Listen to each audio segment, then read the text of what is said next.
maritime security. And one of the reasons for that is that as global challenges increase around the world, whether it is threats to people's borders, whether it's threats to ways of making legitimate money through fishing, whether it is threats via smuggling, there are these challenges that are increasing year on year, and that challenge is only getting worse. So the product we're providing is data to help people fight those challenges, and we're using satellites to do that.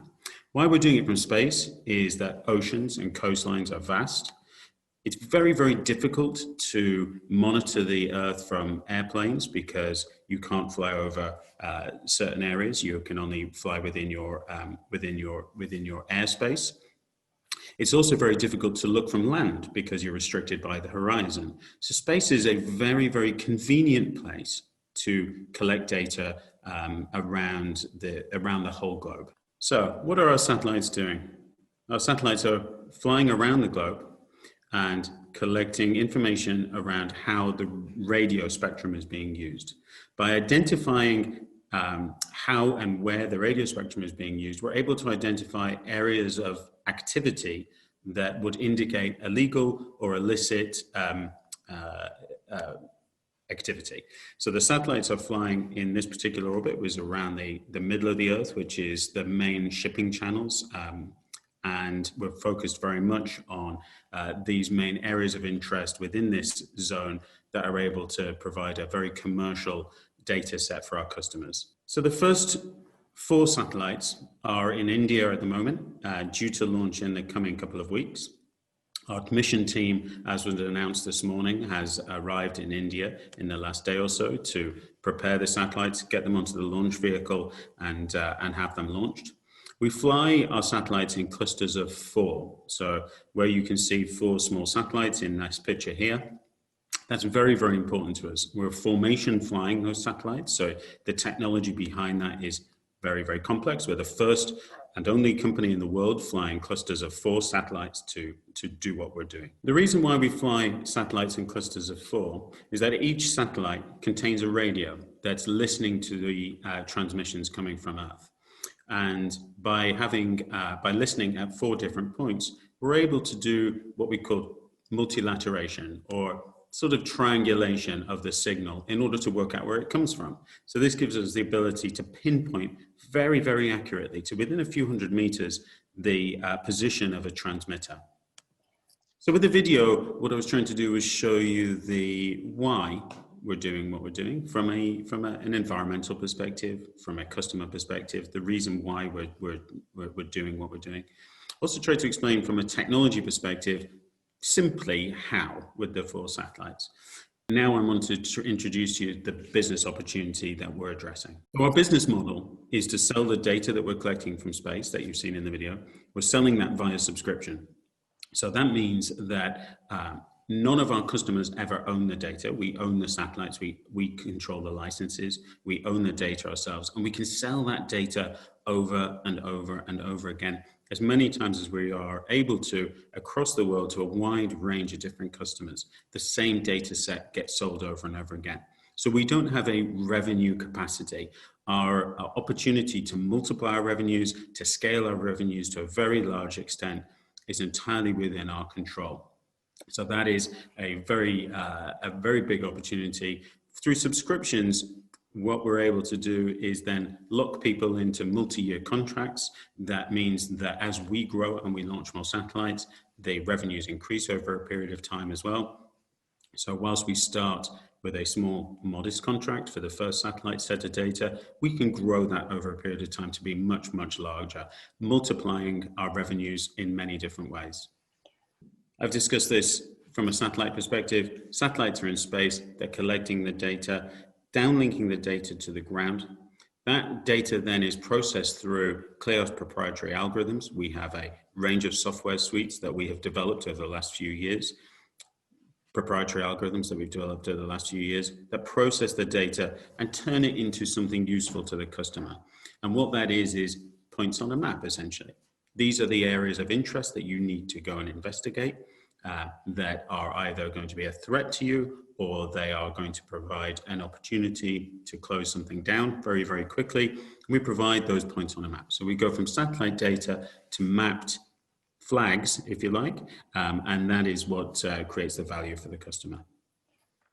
So in summary, we have the opportunity to observe the radio spectrum. This is something that's new to the customer base. They are very familiar with buying data from imagery satellites, but what we're doing is providing a much more valuable solution which pinpoints areas of illegitimate or illegal activity very, very quickly. It's a new sort of set of data that we are mining to deliver value to our customers. We're the first company in the world to fly clusters of 4 satellites to very accurately geolocate transmitters. Our competitor flies clusters of 3, which we are able to provide a more accurate picture of that of the geolocation by doing it in 4. We control the satellites, we control the algorithms. This is our proprietary technology and proprietary information. We package our products into very nice and neat packages for our customer base that enables them to use it very, very effectively and very cost effectively as well, compared to the option of flying their own satellites, for instance. Our key areas of interest are around the equatorial areas, as we've discussed, where really there's challenges around the world, whether it's illegal fishing or illegitimate activity. I think this is useful to move on to the investment highlights at this stage. What we are looking at in terms of opportunity for a customer base is our current subscriptions with just 1 cluster of satellites flying and collecting data. We are quoting between 100,000 Australian dollars and $1 million Australian dollars to our customer base. This is the subscription is very much based on the amount of users using the data. So we quote based on whether it's a single person at a computer doing some analysis, or whether it's a government department, a team of people that are doing analysis in a particular area. So we are then able to multiply that revenues by selling, obviously, many, many times over. Currently, we have a good solid pipeline. This presentation is back from June. All the numbers are at least 40% higher today, where we are looking at about 150 sort of opportunities altogether that are in the qualified pipeline, and we're able to take advantage of those after launch to turn us into a revenue generating company. So just to refresh, the satellites are on the launch site, ready to launch, fully paid for, ready to go. Then post-launch, the satellites carry out a series of maneuvers to get into the positions. And after that point, we start collecting data, processing it, and pumping it out to our waiting customer base in the pipeline, and then generating revenues. So to summarize from a revenue perspective, the revenues are subscription-based. They are very, very scalable, and we can grow those revenues over a period of time. They're also recurring. We will be locking people into sticky contracts that will last for multiple years and grow with our constellation as well. We're targeting industry standard EBITDAs. Traditionally in the space industry, EBITDA in space companies is very, very high. And the reason for that is that once you're in space and you're operating your satellites, the overhead costs on those is actually very, very low. So as long as you can keep adding customers and creating more revenue, the actual cost for maintaining your satellites is low. So we're targeting industry standard EBITDAs of about 85% is our goal. Okay, so just in terms of current milestones of where we are, the satellites, we're a little bit further on than this now. They, unfortunately, COVID has delayed the launch from earlier this year that we were working on. India, as I'm sure everybody recognizes, has had a lot of issues, did a very strong lockdown, and then has begun to reopen and get open for business again. That is very much the case today. With the launch site open, our staff are on the launch site, arriving yesterday, and able to now proceed with the launch as planned. The operating licenses are in place, so that gives us the ability to fly our satellites. It's quite a complicated process to get those licenses in place, so that's a strong thing in our marketplace. Our data products are ready. So the bit that I was talking about on the ground, the clever bit, if you like, is ready and able to flow data to customers once we're collecting it from space. We have some fantastic early contracts in the company, including some US government contracts, very, very large defense contractors, and multiple different governments and nations that have got involved, got engaged very early with us, and have committed to revenues, and we're able to grow those and scale those over a long period of time.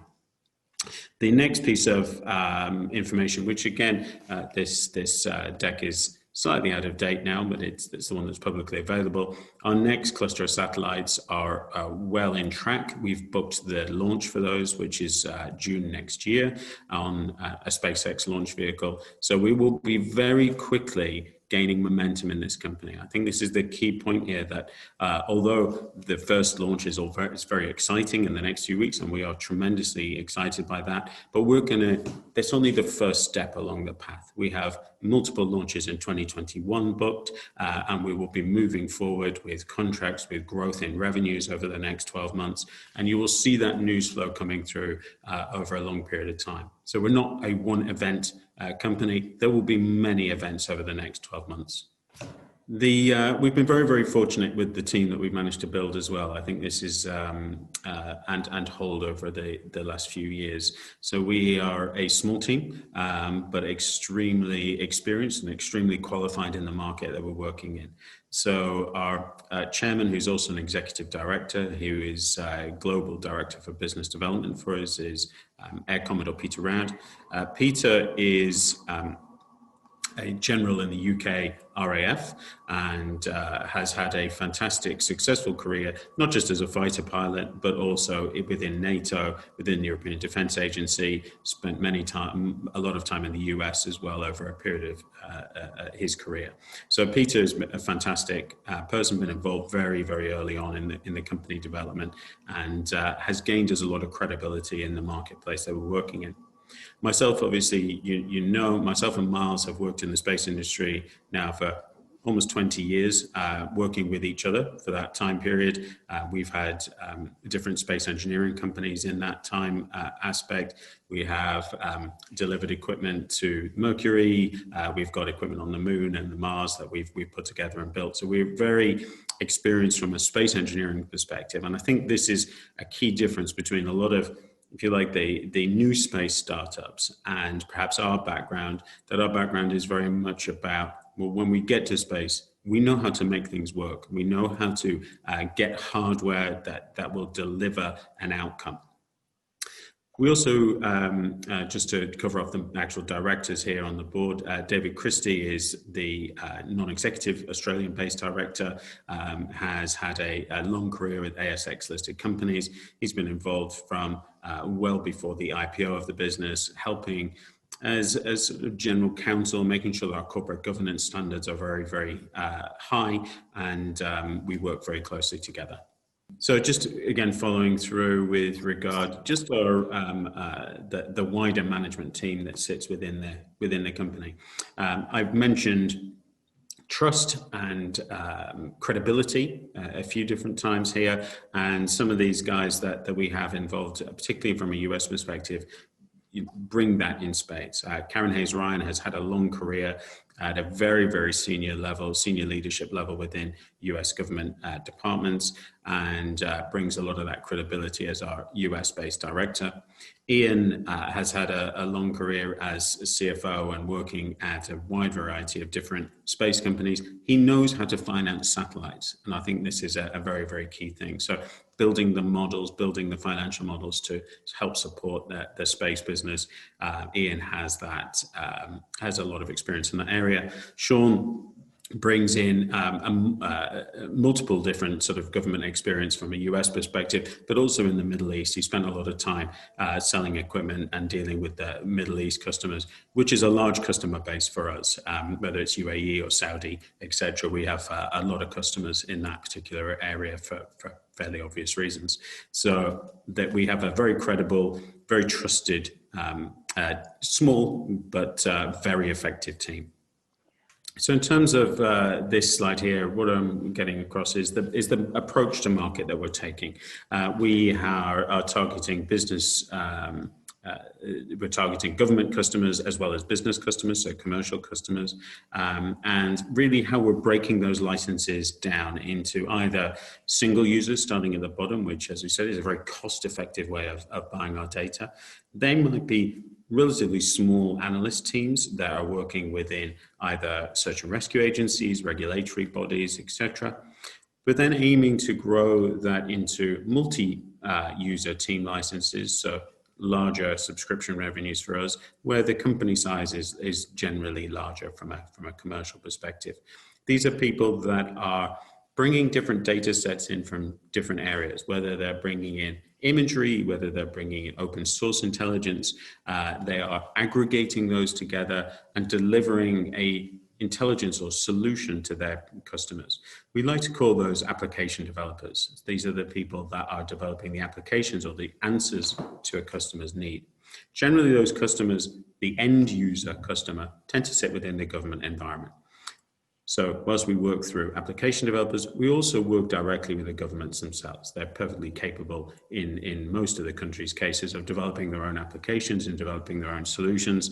And we provide data into those guys as well. So growing our subscriptions as we move further down the value chain by building up the teams and the ability for those customers to make money. The important thing here is, from an integrator perspective, we're selling to these application developers. What we're doing is we're giving them the opportunity to make more money. We like to see ourselves as a multiplier in that sense. So whilst we are growing our business, we're also helping them grow their business. And the more that we can help them make more money with having more data to sell, it helps grow our business as well. So we see these application developers very much as our partners and our partners to the end user, the route to market.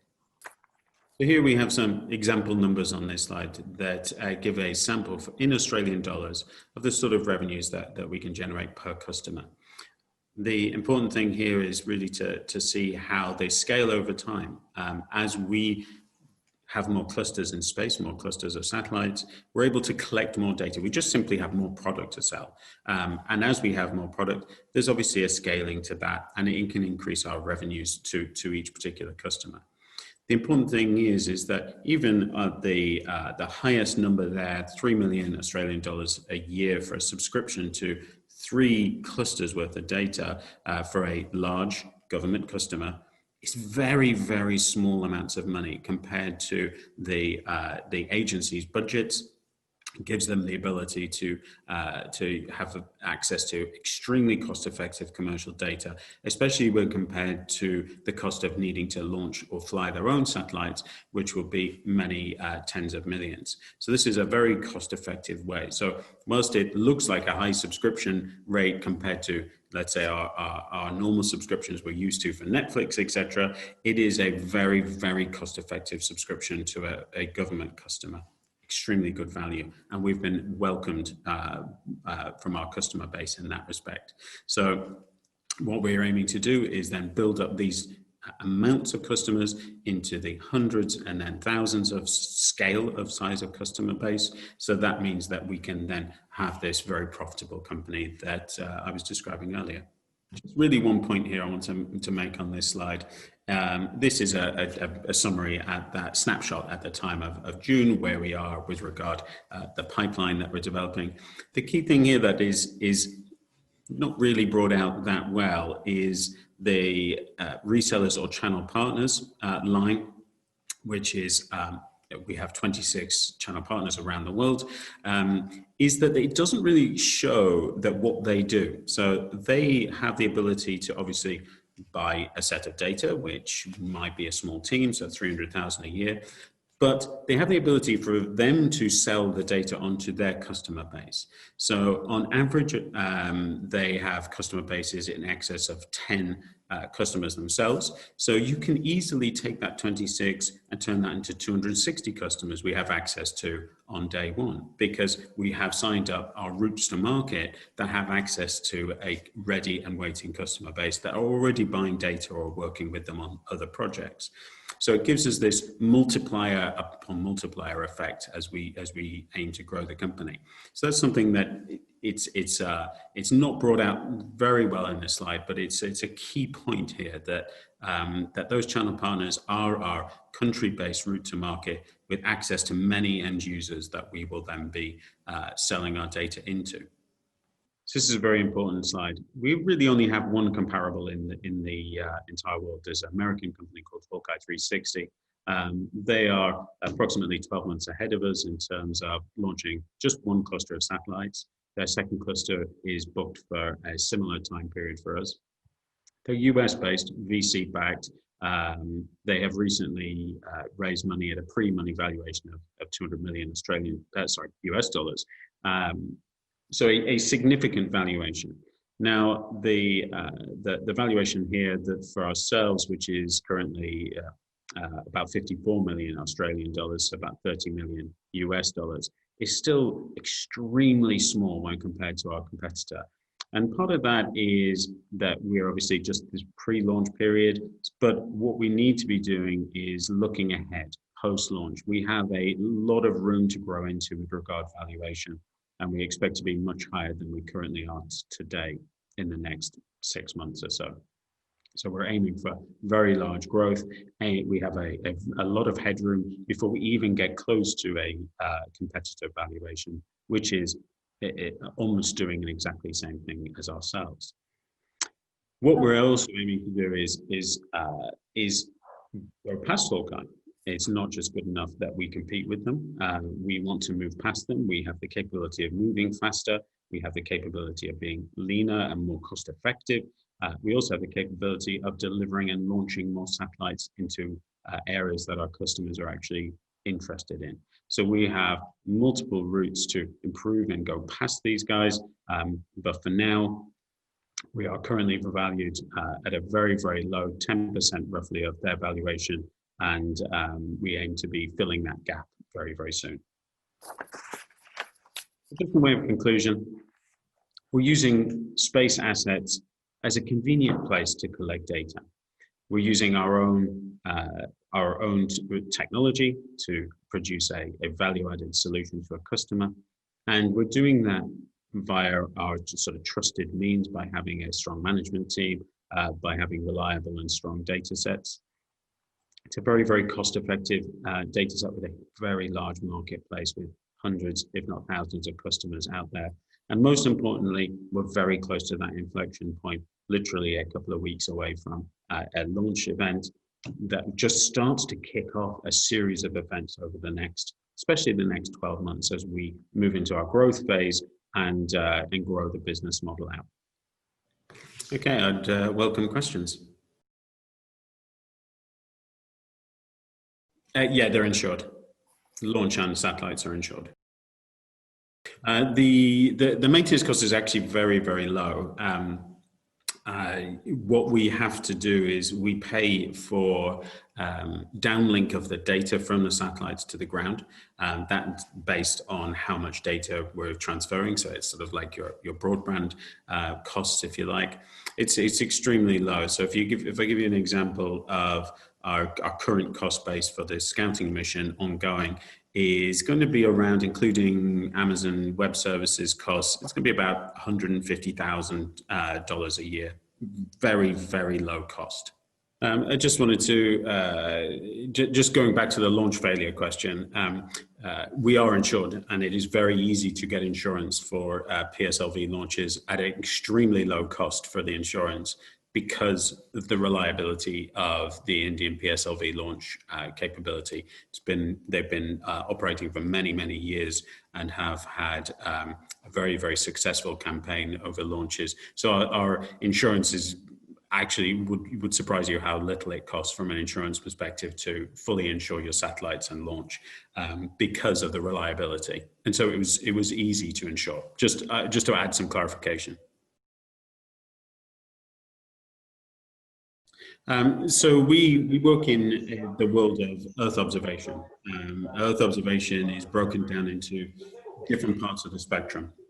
So some satellites are taking photos, some satellites are taking video, some satellites are using radar to do imagery of what's going on. What we're doing is looking at the radio spectrum, so how people are using the radio spectrum. In particular, what I mean by that is communication devices. So we are identifying the location and locating communication, ship to shore illegal smuggling, whether it is transshipping, illegal transshipping, so moving goods between vessels.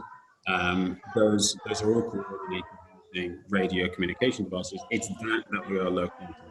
So what we're doing, if you imagine sort of Earth observation in terms of layers, what the analyst wants is different layers of information. They want to be able to see what radio activity is happening. They want to be able to see what imagery is going on. They want to be able to, when there's cloud cover, they want to see from a radar perspective what's happening in that area. And by putting those different layers together, you're able to create a very useful picture that delivers a solution. Each one of those layers on its own doesn't deliver a solution. You need to bring those together. So it's not really competing with those different Earth observation data companies. We work in collaboration with them and in partnership with those different data sets to create a solution for the analyst. There is always what we call latency between collecting the data and getting the data into a user's hand. Now, the challenge for us and all space operators is to reduce that latency down to as small as possible. And what we do is we do that by having a network of ground stations. So we have a time period between the satellites collecting the data, flying over to a ground station where they can downlink the data to the ground, where it then gets piped to ourselves, processed, and then out to the customer. Obviously, once it's down on the ground, that processing is all done within milliseconds, very, very short time. That's real time. But we do have a latency between collect and downlink. The latency, then, obviously, the timeline, how close you are to real time, depends on where the area of interest is and how close it is to a ground station. So what we've tried to do is we have a network of 6 ground stations around the equator that we're flying over to keep it down to a very low number of minutes so that it's useful information to the user. What's important is that as we grow as a constellation, we're revisiting that same area very, very often. And from an operational perspective, what we're aiming to do is deliver data in less than 10 minutes in a persistent and constant way, which means you always have what they call situational awareness. What's going on around you? That's hugely important, for particularly in a maritime environment. So the goal is ultimately less than 10 minutes is good enough for customers from a real time or near real time delivery. So 2 different things there. One is latency. That is the time between any satellites picking the data and that data getting to the customer. Then there's revisit time. So revisit time depends on how many clusters you have in space. So the first cluster revisits about every hour and a half the same area around the world, with a latency of a few minutes, less than 10 minutes. What we're aiming to do is achieve both latency and revisit times of less than 10 minutes by flying more satellites. And that changes the data from interesting and something that the customer can gain value from, to more operational data, which then suddenly becomes much higher in value to the customer. So it isn't simply a case of launching more satellites, collecting more data, therefore we can create more revenues.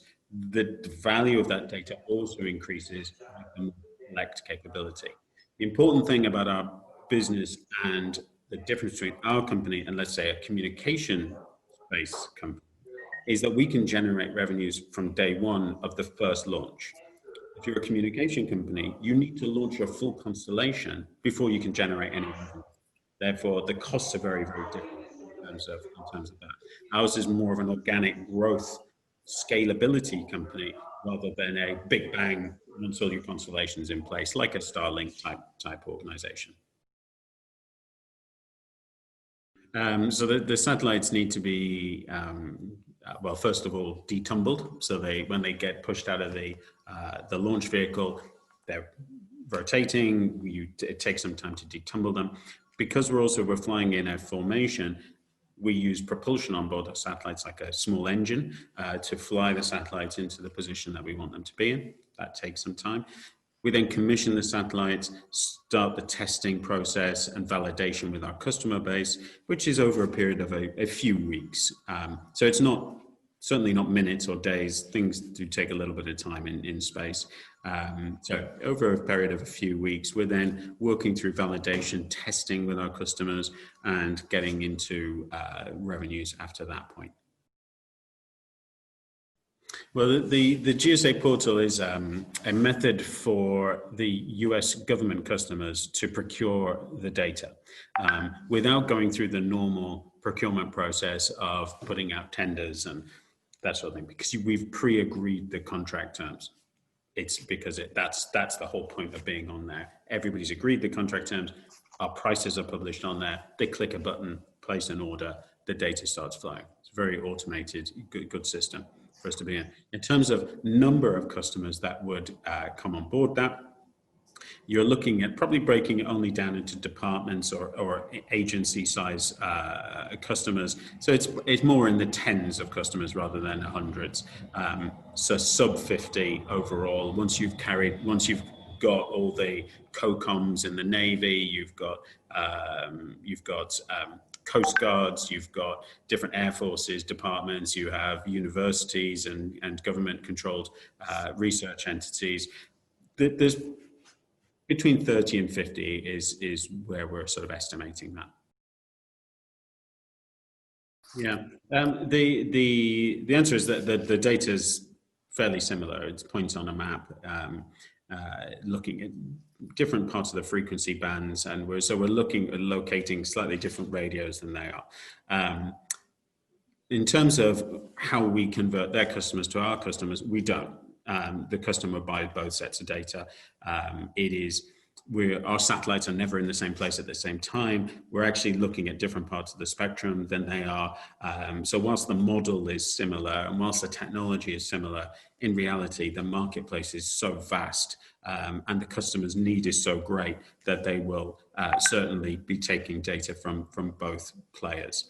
And then as we grow and develop as a company, what we need to do is be able to accelerate quickly, grow and grow our business over a period of time, so that then we become the more dominant player in that particular marketplace. But today, we work very, I suppose the data sets would work very well together for a customer. So from a total addressable market size, it's plus $1 billion is currently the estimate, about between $1 and $1.5 billion. By raw data, we really referring to the data that's coming from the satellites.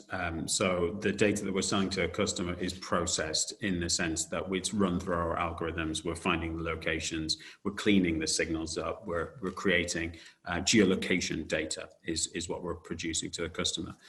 And that is then got to the customer via an API. So we're using sort of industry standard software as a service capabilities to deliver our data into a customer platform that allows them to bring that points on a map against the imaging and all those layering aspects that I was discussing earlier. So we own the satellites.